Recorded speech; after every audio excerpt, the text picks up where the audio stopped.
Welcome to An Introduction to ISNI, hosted by BookNet Canada. I'm Tom Richardson, BookNet Canada's Bibliographic Manager. Now, before we move forward, I would like to take a moment to recognize the land upon which TechForum Online is hosted.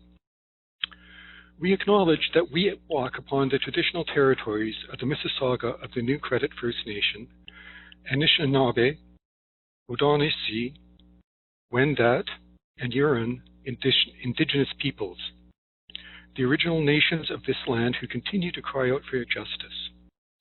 Furthermore, BookNet Canada endorses the calls to action from the Truth and Reconciliation Commission of Canada and supports an ongoing shift from gatekeeping to space-making in the book industry. So today, I had the pleasure of introducing Tim Devenport, the Executive Director of the International Standard Name Identifier, or ISNI, agency. Tim is an independent business consultant and project manager in the serials publishing sector and has provided expert help to EDItEUR for many years. He has worked with many of the major academic and business publishers, including Nature Publishing Group, Palgrave Macmillan, Thomson, and Elsevier. Tim's work in standards has helped international and cross-industry bodies like EDItEUR and ICEDIS, and he provides his publishing clients with expertise in business analysis and in the management of complex projects. Chris Saynor, the co-host, is also joining us for today's presentation. He's responsible for EDItEUR's book publishing standards, including Onyx, Thema, and EDITEX. He joined the organization in late 2016 after 8 years in Paris with GiantShare, working as a metadata specialist and project manager. He's widely known for his work with the French Industry Liaison Group, CLIL, and with BISG committees. Prior to that, he has a 20-year background in book selling with Waterstones and W.H. Smith. Now, I'll hand it all off to Chris and Tim. Hello, everybody. Thank you for that introduction, Tom, and thank you to BookNet Canada for hosting this talk, and welcome to you all. So today, Tim Devenport and myself are going to give you an introduction, a brief introduction to ISNI, the International Standard Name Identifier. So first of all, going to remind ourselves why we have identifiers in our industry. What are they for?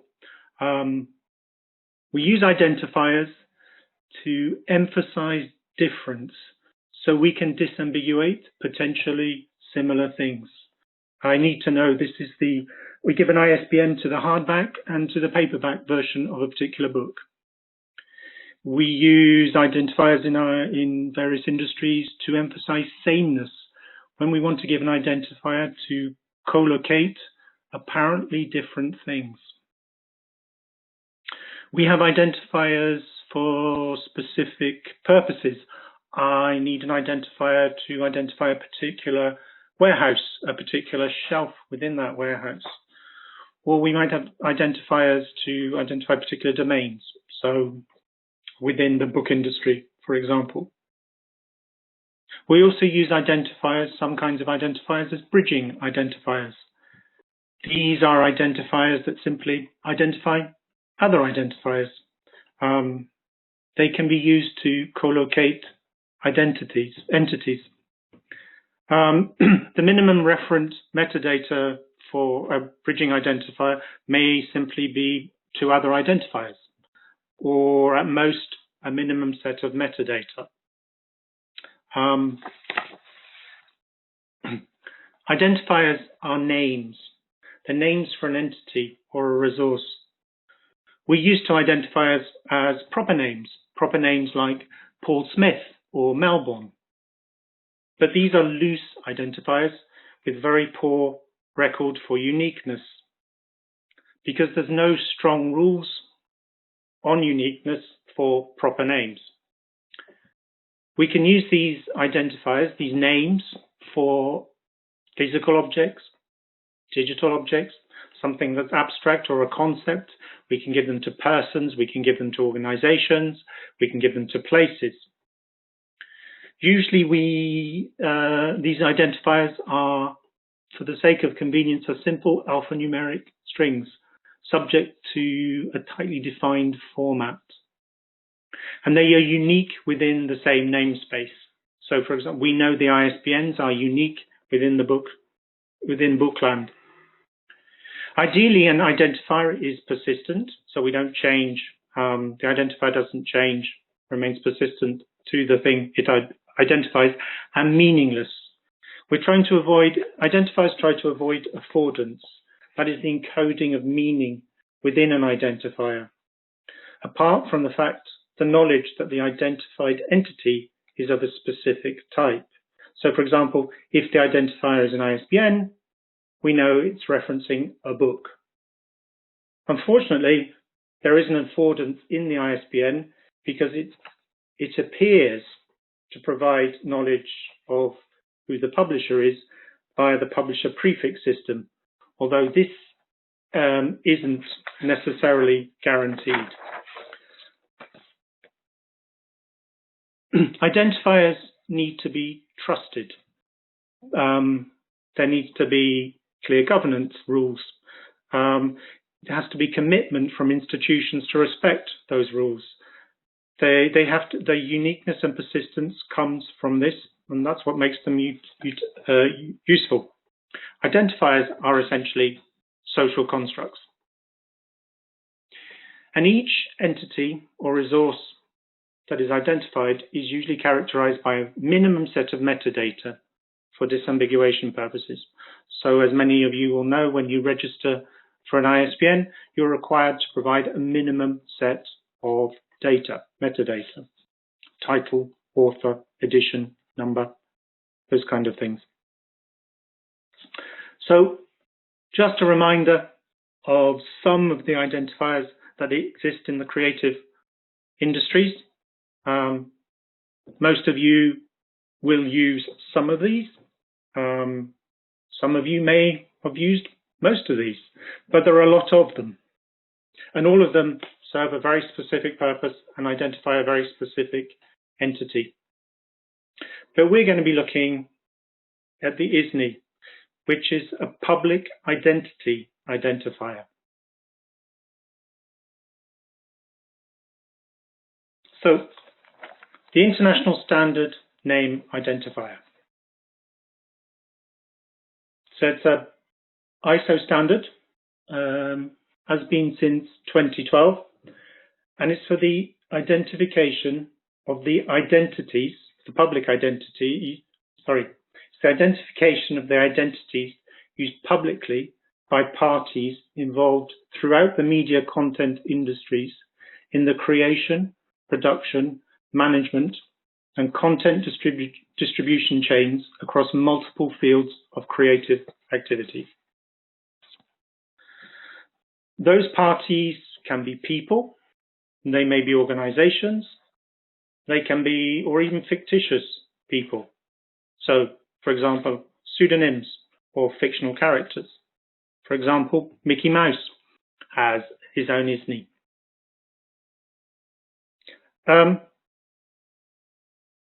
ISNI, a typical use case in our industry, can be to identify an author, to establish the difference between two authors who have the same name, or to establish that the same persona as a musician or as an actor, they can have the same ISNI, even if they may use different names in different businesses. So an ISNI could be used to create books by the same author, to create web pages that identify all the works associated with the same creative persona. You can use it to link across creative media. So this person has worked as a musician. We can link it with also the person's work with the films they've appeared in, their roles as an actor, role as a poet, things like that. It also is got obvious application in the world of rights and licensing, when you can associate a single identifier with an entity, with a person. It's much easier to make sure you're giving the right payments, royalties to the right person. when it comes to rights across languages or in different scripts and licensing. It also has an application in the world of scholarship. It also acts as a cross-domain bridge identifier. So it can link multiple sources of person data from the world of libraries, from publishers, from book data collections. It can all link across that, and it can link across different media types. So across the arts, through the book world, the film industry, the music world, etc. So the ISNI, it doesn't strictly identify a person or a single name. So it doesn't identify the individual. It won't give you information about where they live, or it won't give you information about the private side of somebody. It's all about the persona, the public identity of that. So that person can be a single entity, a single person, or it can be a group of people. It can be a persona. And for those of you who are familiar with Onyx, in Onyx terms, a persona is the contributor information. So the contributor part of Onyx is where you send information about writer, artist, illustrator, translator, editor, etc. It's independent of presentation. So ISNI allows for alternative spellings, transliterations, different languages, different scripts. So these are multiple presentations of the same persona that can be identified using an ISNI. So we look at Fyodor Dostoevsky, written in Cyrillic. It's the same persona, has the same ISNI. Ruth Rendell, Barbara Vine, although that's the same individual behind both personas, public persona are two different things. So Ruth Rendell will have one identifier, one ISNI, and Barbara Vine will have another ISNI. But those two can be linked. Suf Welfare is a pseudonym. This author also uses rights under other pseudonyms. So each of those pseudonyms can have an ISNI and can be associated. However, the private individual who's behind those personas is unknown, remains anonymous, only known to her agents and to her publisher, I expect, or to his, because we don't know who it is. So that allows for different things. And to create, an ISNI, there's a minimum set of referent metadata. Usually you need something like the name, possibly the date and place of birth, for example, where that information is coming from, and maybe a class, for example, it's a musician, songwriter, an author. I'm going to show you some concrete examples now. So Richard Holmes is an author published by HarperCollins in the United Kingdom, except Richard Holmes is also an author published by HarperCollins in the United Kingdom. They have two Richard Holmes. So how do they tell the difference between the two? Well, one Richard Holmes is, he writes history books. He's an historian. So there we go. Except the trouble is, the other Richard Holmes is also an historian who writes history books. So that's not the way to tell them apart. Well, one Richard Holmes is a middle-aged, balding man wearing glasses. Great, except so is the other Richard Holmes. Apparently, at HarperCollins, they used to tell them apart by calling one of them somebody's dad, as his daughter worked for HarperCollins at the time. So what they do, give them ISNIs, can now tell the two apart. So we can now, for Richard Holmes 5396 and Richard Holmes 5542, HarperCollins can use those identifiers within their internal systems. They can associate them with internal IDs if they have them. It can be associated with all the metadata they may hold about the two Richard Holmes works, but also information linked to contracts, with royalties, with the selling of rights, etc. They also will include those ISNIs in the metadata that they send out to their partners. So it means that bookshops can separate the two. You know which one you're talking about. You know which one you're selling when you're paying royalties. Online bookshops could create separate pages for each of these authors and not mix the two up, which is usually the case, because both of them are historians, but they do deal with slightly different subjects. Another author who I think is probably well known to this audience, Margaret Atwood. She has an ISNI, but then so does Margaret Atwood. The second Margaret Atwood, with 2 T's, is an author as well, but she writes books on personnel management, on workplace development, and so on.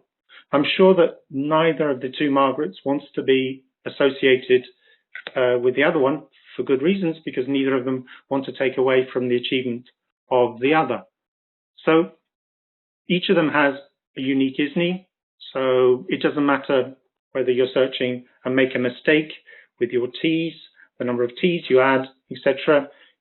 Each will have a unique identifier which can be used to disambiguate the identities. There's also an ISNI for the Margaret Atwood Society, which is a collective creative entity and publishes works. So it has an ISNI as well. And as I've said before, the ISNI can also be used as a linking identifier. Now, all these identifiers, which are on her Margaret Atwood 1T Wikipedia page, they're all legitimate, proper, authoritative identifiers. A lot of them will come from national libraries, the Library of Congress in the United States, the BNF in Paris, the BNR in Madrid. All of these have identifiers for Margaret Atwood as an author. ISNI provides a single overriding bridging identifier that allows linking between these different kinds of identifiers. As I said, fictitious characters also can have ISNIs. Tintin has an ISNI. Tintin is a character. It's a character that appears in comic books, but has also moved over into the world of film and into brands. So an ISNI for a character can be used to link across identities, entities in different creative hands. Tintin is also a name that has been used by a lot of musicians, and the ISNI is very strong in the world of music. So there are various Tintins. There was a band in the beginning of in the early 70s called Tintin as one word. This is the band in early 80s, which was Tintin in 2 words. There are also several DJs called Tintin, all who have their own ISNI. And Stephen Duffy, who was one of the people who created Tintin, the musical band, also has his own ISNI because he has a public persona as a musician and has been involved in a lot of musical and a lot of music bands, and as well as a solo artist. And so his ISNIs can be linked back to Tintin, but also to Duran Duran, which was a successful band in the 80s because he was part of the original creators of Duran Duran, apparently before they became successful. ISNI is also very useful for linking, for disambiguating similar names. The name Rhys Davis, of Welsh origin, but very common names, particularly in countries with large Welsh diasporas. It's a name that can be spelt in different ways. Both the word Rhys and the word Davis have variations. And there are quite a few people who use this name and who have created stuff. So here we have 3 different ones, each with their own ISNI. We have the one who's an early 20th century novelist, one who's a medieval historian, and one who's an illustrator, each with their own ISNI. So what does an ISNI look like? So for display purposes, you'll often see the ISNI like this. it'll usually have ISNI in front of it, and then 4 sets of 4 digits separated by spaces. The spaces are for display purposes only. As with an ISBN, which has often got hyphens in it for display purposes, this is just to make it simpler to look at for the human eye. The ISNI is made up of 15 decimal digits for the persona, and as with an ISBN, the final digit is the check digit, and that can be an X.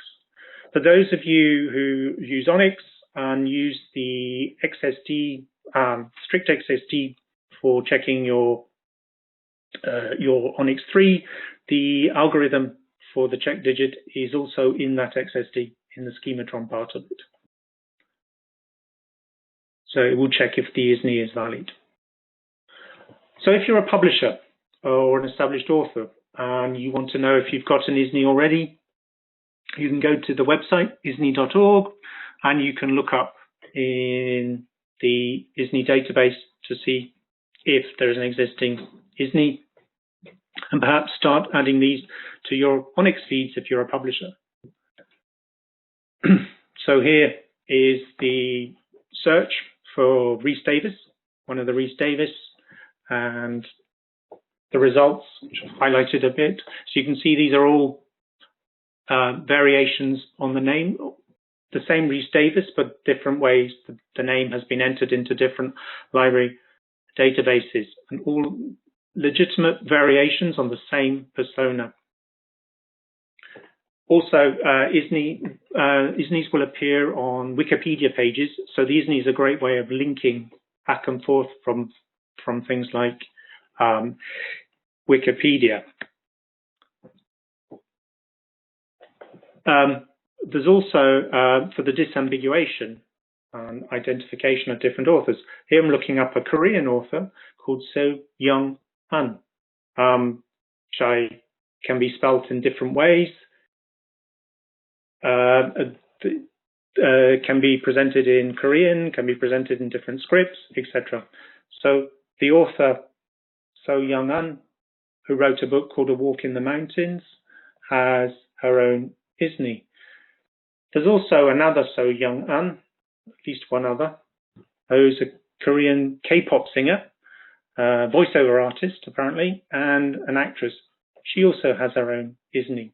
So an easy way to disambiguate those two who have exactly the same name. And for those of you who are using Onyx, this is a bit of Onyx 3 and how you would include ISNI in an Onyx snippet of Onyx. So it's sent as a name identifier, and there's a code for it, code 16, which name ID type, which identifies this as the ISNI, and then it's the 16 digits, no spaces for sending. So this can be sent with any kind of contributor, as well as with the name as subject when you're trying to identify a persona who's the subject of the book. And that's the end of me talking, and now I'm going to pass it over to Tim. Thank you very much, Chris, and good afternoon to everyone.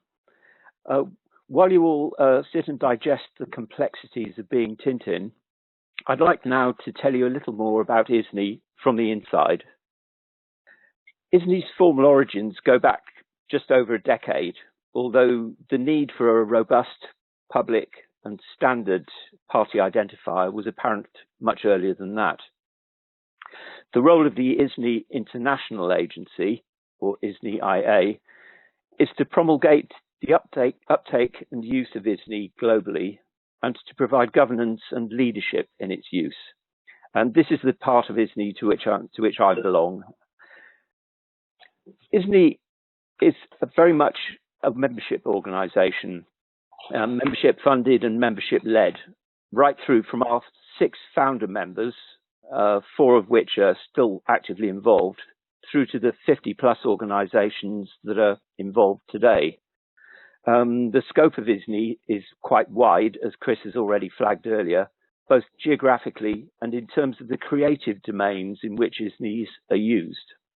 Apart from the crucial role played by our registration agencies, of which more anon, there are several important component parts in how we deliver and operate the standard.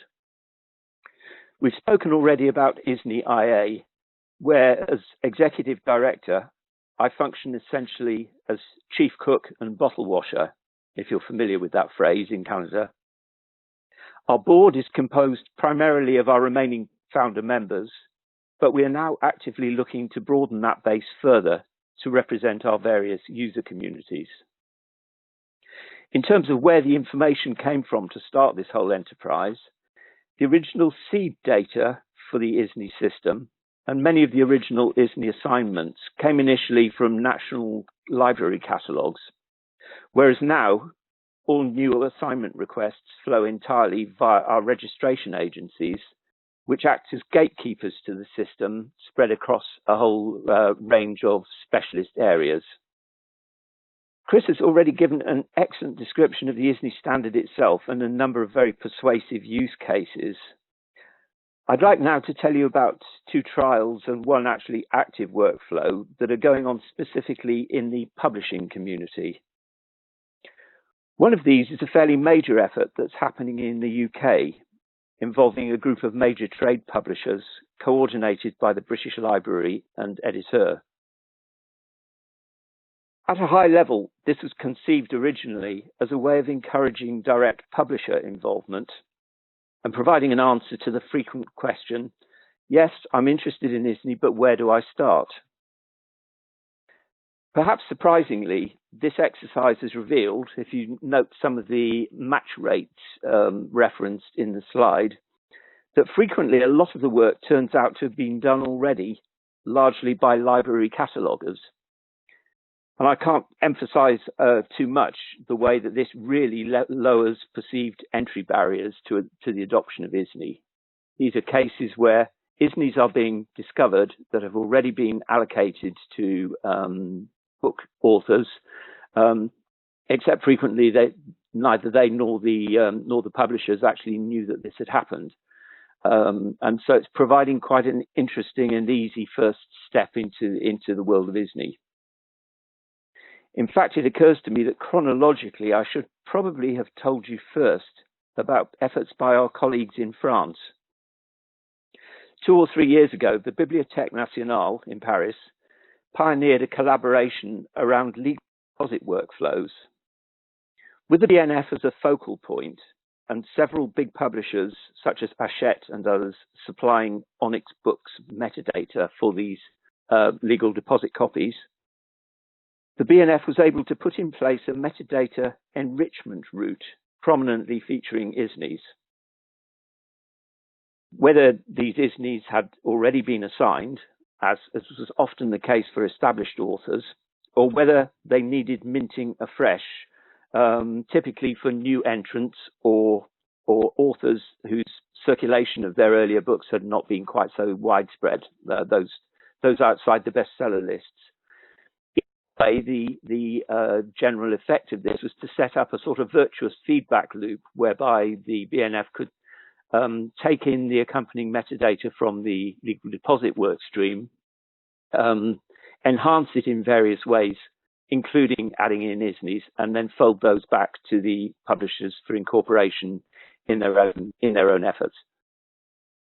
Bringing things geographically a little closer to home, I'd first of all like to make a special mention for our hosts today, BookNet Canada, for continuing to be such a great and standards-aware corporate citizen, if that's the right way of referring to it. And also for this rather wonderful plaudit, ISNI, the Dream Identifier. When I first saw it, I thought that my work here is now done, but now I've scaled back my ambition slightly and have this quote pinned up on my office wall. And in passing, who knew that dreams needed an identifier too? Meantime, just down the road, I believe, Rakuten Kobo, another ISNI registration agency, is carrying out a significant effort internally to locate or assign ISNIs for ebook authors and contributors. And since Kobo is dealing with a very extensive ebook list, as I'm sure you're aware, this also is going to move forward the percentage of allocations quite considerably, we believe. I think there must be something particularly fertile about Canada as a hotbed of ISNI interest. We've already just name-checked BookNet Canada and Rakuten Kobo. And here are three more organizations. The BAMQ and BTLF, which are both registration agencies with a special interest in Quebec and matters francophone, while the Macodrum Library at Carleton University is an ISNI member. All of these organizations are very active contributors to the ISNI project, and I know in some cases that they're looking to roll out their efforts somewhat further during the course of this year and the next. And I should, before I forget it, also make an honourable mention of an organisation called Iconoclast, temporarily activities in abeyance, I believe, but for several years, Iconoclast and its proprietor, Jean-Robert Bissaillon, very much flew the flag for ISNI in the music industry, which presaged later developments, as we'll see a little bit further on. Beyond our primary responsibility for ISNI of keeping the lights on, I guess, we have a number of initiatives that are in play right now. Just recently, we largely rebuilt the ISNI website to improve various aspects of clarity, security, and responsiveness for the site. This is just a first step, and we have other plans to enhance things further, notably to look at areas of accessibility to the visually impaired and various other features that we want to add. But already we feel that we're on sounder and more up-to-date foundations than we were before, and we hope that we can continue to keep up that momentum. Separately, we're within a month or two of launching a new offering from ISNI, namely exposing public domain ISNIs and ISNI metadata in various flavors of linked data, so JSON LD and RDF XML and various other things like that.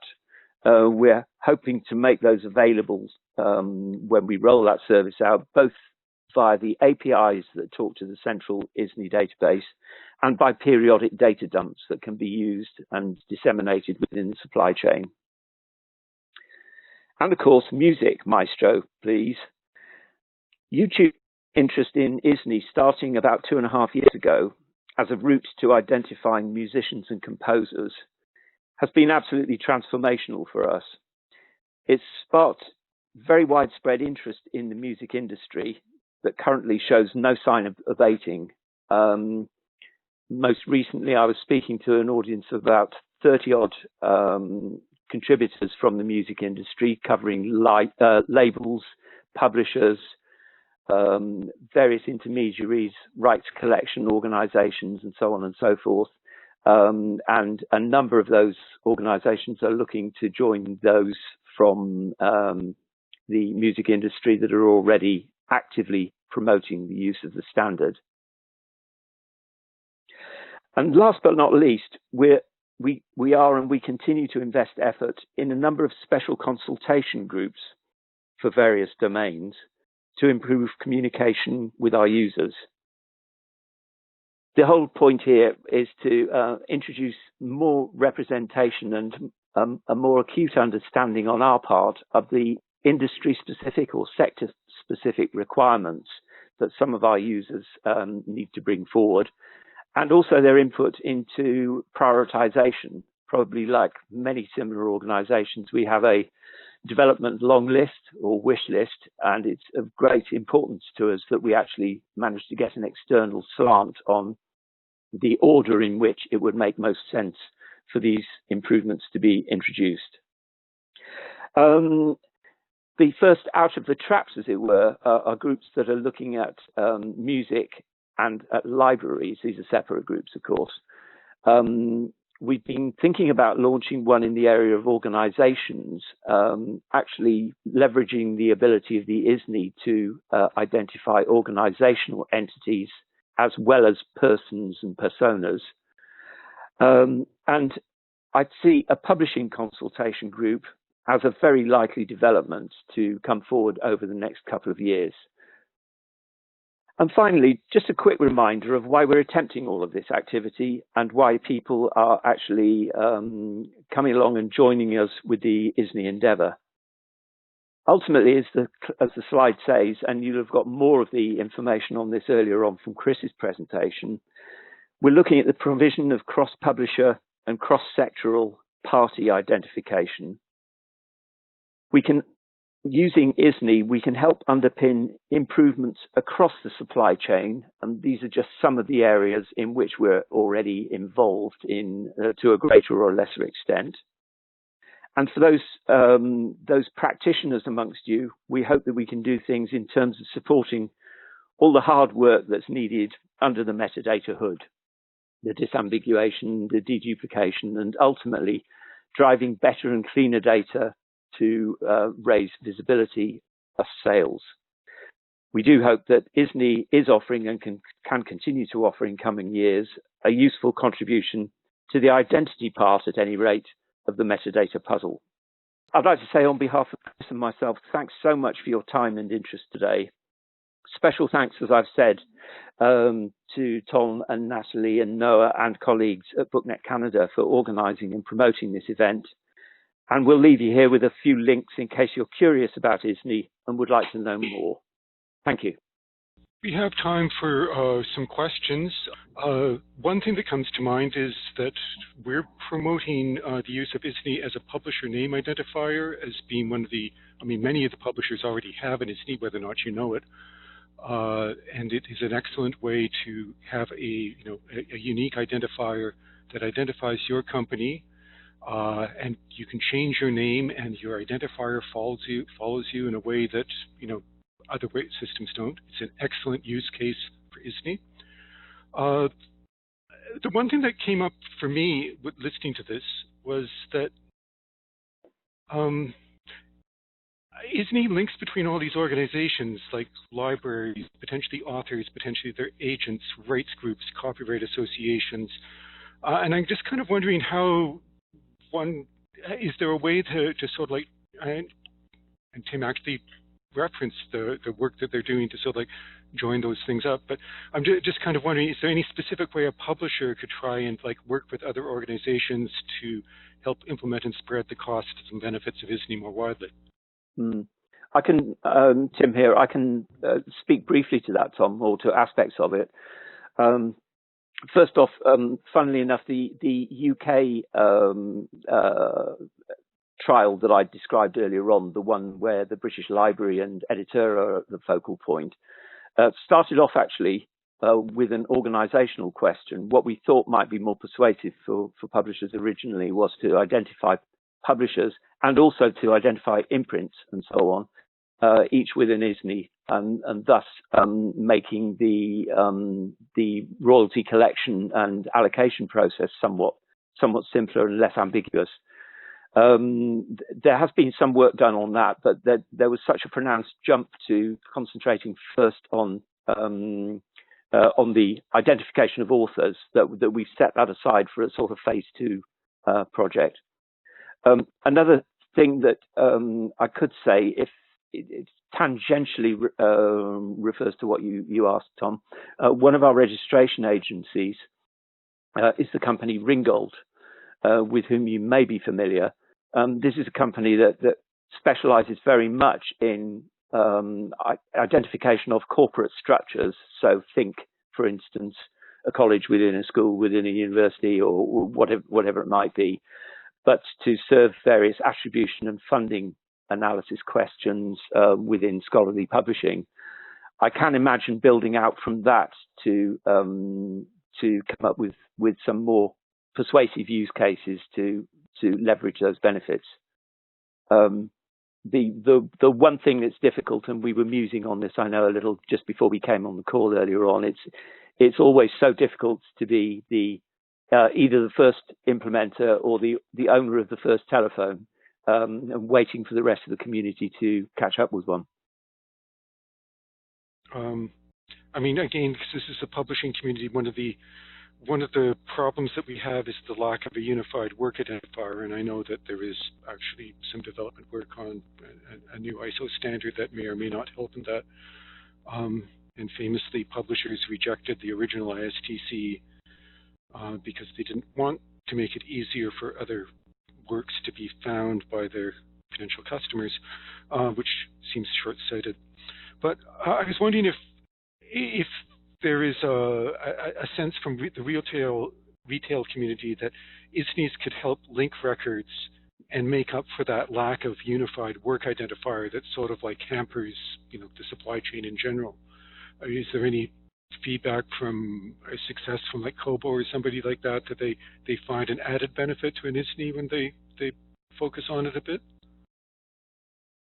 I think anecdotally there were some outcomes from the, I don't have the data concerning Kobo at the moment, but I think anecdotally from the UK trial that some additional sales were being reported by some of the participating publishers after various internal deduplications and crossovers had been surfaced as a result of the ISNI work. But it is anecdotal, and who knows what was really behind that. I just wondered if I could speak to a question I just noticed from Elizabeth Sander on the call, Tom. I was about to reference that. Just to answer the second part of her question, yes, there will be a recording of this webinar made available, and you are more than welcome to share it. But yeah, please go ahead. Tin, may I just answer the previous question in regards to France, because I've been heavily involved in the French groups that look at it. So that French project with the BNF is very interesting. But the organization that's collecting the data that then transmit the data to the retail sector in France is pushing the ISNI out into the retail chain and is trying to use that identifier to help bookshops in the French supply chain identify books by the same author. So that is now going out into the supply chain and is part of the offer that's given to bookshops, and bookshops are starting to make use of it. So that'd be interesting. Sorry. Speaking to, going back to Elizabeth's first point, Elizabeth asks, does ISNI have any guidelines toward protecting the personal information of authors? Yes, in a number of different ways, Elizabeth. I can pick this theme up with you offline afterwards, but various things. First of all, in terms of compliancy with national or international regulations, obviously we're fully compliant with the provisions of things like the GDPR, the General Data Protection Regulation. We have got guidelines internally about the information that we store and make available. There is a possibility for contributors to the database to actually add personal information, but only to assist in matching. And in such cases where they deem that the most appropriate way forward, then no one outside the ISNI system can ever see it or output it or whatever. Finally, just in the time we have at the moment, it's probably worth saying that the vast majority of the information in the ISNI database is public domain information. It generally results from the registration or collation or curation activities of others. But there are 2 or 3 different aspects to the way in which we hold, utilize, and store the data. I see another question has come in from Nazil, but regarding using ISNIs for fictional characters, are there any other advantages apart from disambiguation? Chris, I think that's maybe one for you. There is I use Tintin for the reason that Tintin as a brand, as a very strong brand. So, for example, if you're using Onyx data, it's a very useful identifier to send that allows retailers to link all the different products that are linked to the Tintin.